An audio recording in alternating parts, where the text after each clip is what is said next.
apakah saya ini sedikit mulai senang untuk menjadi calon guru. Salah satunya juga bisa dicek kalau Anda sudah mulai melihat sekolah, ketemu dengan anak-anak di sekolah, atau melihat lewat di depan sekolah, lihat anak-anak dengan macam-macam kegiatannya. Apakah hati saya mulai tertarik? Itu bisa untuk cek apakah saya terpanggil untuk di sana. Dan kalau Anda sudah bukan hanya melihat, tapi Anda mulai membantu di sekolah, apakah Anda senang berada di tengah anak-anak, senang bermain dengan anak-anak, senang untuk ikut kegiatan mereka.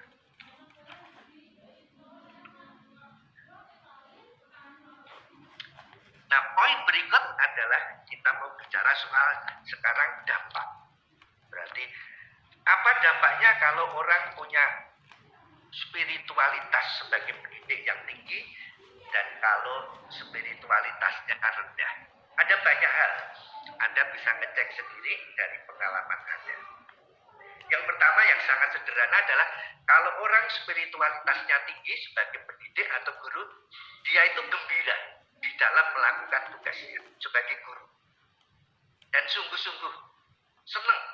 Mau berangkat ke sekolah itu senang. Aduh, aku ketemu anakku lagi, ketemu siswaku lagi. Jadi bukan, aduh, sekolah lagi. Tidak, aku senang. Bahkan merasa sedih kalau tidak bisa ke sekolah, tidak ketemu anak-anak. Jadi menjalankan tugas dengan gembira. Yang kedua adalah sangat jelas bahwa guru mencintai anak didik. Mencintai berarti apa? Sederhana. Mencintai berarti apa? Saya rela diganggu oleh siswa. Jadi kalau saya sebagai guru nanti atau calon guru, apakah saya itu spiritualitasnya tinggi atau tidak? Apakah saya rela diganggu? Dan anak-anak kan suka mengganggu. Apalagi kalau Anda nanti mengajar di TK, di SD, anak-anak suka mengganggu. Anak-anak suka bertanya, anak-anak suka ini itu dan macam-macam. Singkatnya adalah apakah saya rela diganggu siswa? Kalau saya sama sekali tidak rela diganggu, tidak mau siswa datang ke kamar kita, ke kantor kita dan seterusnya, jangan-jangan kita tidak punya cinta kepada mereka. Maka orang tidak mudah putus asa dalam melakukan tugasnya. Tidak cepat marah, sedikit-sedikit diganggu siswa marah, melempar siswa, memukul siswa, itu tanda tidak punya cinta. Punya empati, dekat dengan siswa. Seperti gambar ini, guru ini dekat dengan siswanya, siswa-siswa SMP. Bahkan beberapa guru rela berkorban untuk anaknya. Kasus yang menonjol adalah kasus guru di Inggris beberapa tahun yang lalu, guru TK, di mana di sekolah itu masuk seorang yang membawa senjata api dan guru ini lalu berdiri di depan pintu untuk melindungi anak-anaknya dan guru ini akhirnya memang tertembak mati. Jadi rela untuk melindungi anak didiknya. Berkaitan dengan cinta itu, pasti guru yang semangatnya tinggi pasti akan memprioritaskan pada siswa yang lemah karena mereka ini butuh bantuan. Bukan karena yang tidak lemah tidak diperhatikan, semua diperhatikan. Tapi khususnya siswa yang lemah akan lebih diperhatikan. Karena apa? Mereka butuh bantuan lebih supaya bisa maju.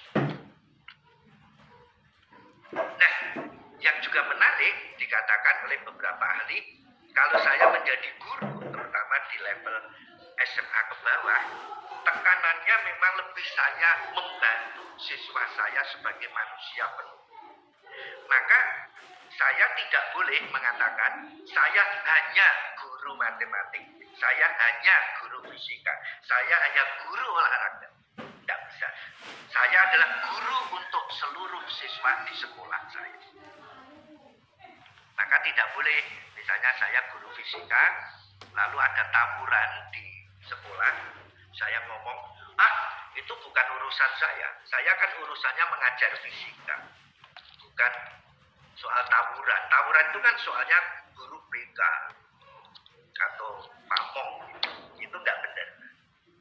Bahkan bisa terjadi, justru sebagai guru fisika saya harus lebih memperhatikan. Karena apa?